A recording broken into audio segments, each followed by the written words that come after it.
مرتضی پاشایی. یکی هست تو قلبم که هر شب واسه اون می نویسم اون خوابه، نمیخوام بدونه واسه اونه که قلب من این همه بیتابه. یه کاغذ یه خودکار دوباره شده همدم این دل دیوونه، یه نامه که خیسه پر از عشقه با کسی بازم اونو نمیخونه.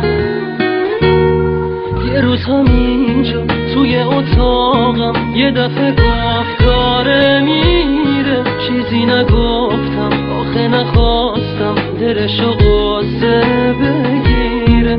گریه میکردم درو که میبند، میدونستم که میمیرم.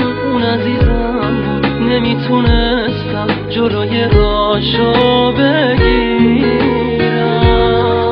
میترسم یه روزی برسه که اونو نبینم، بمیرم تنها. خدایا کمک کن، نمیخوام بدونه دارم جون میکنم اینجا. سکوت اتاقا داره میشکنه تیک تاک ساعت رو دیوار.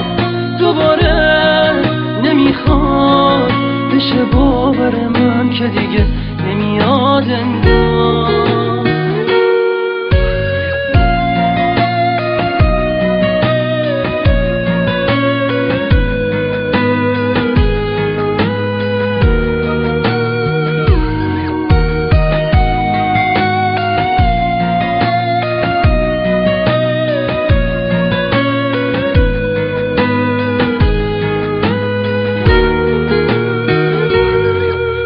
همینجا توی اتاقم یه دفعه گفت داره میره، چیزی نگفتم آخه نخواستم دلشو غصه بگیره.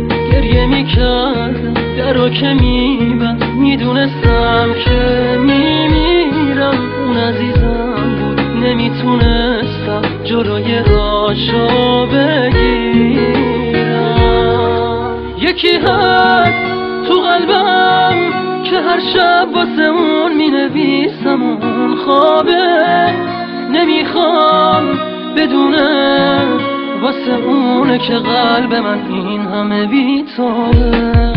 یه کاغذ یه خودکار دوباره شده همدم این دل دیوونه، یه نامه که خیسه پر از عشقه با کسی بازم اونو نمیخونه.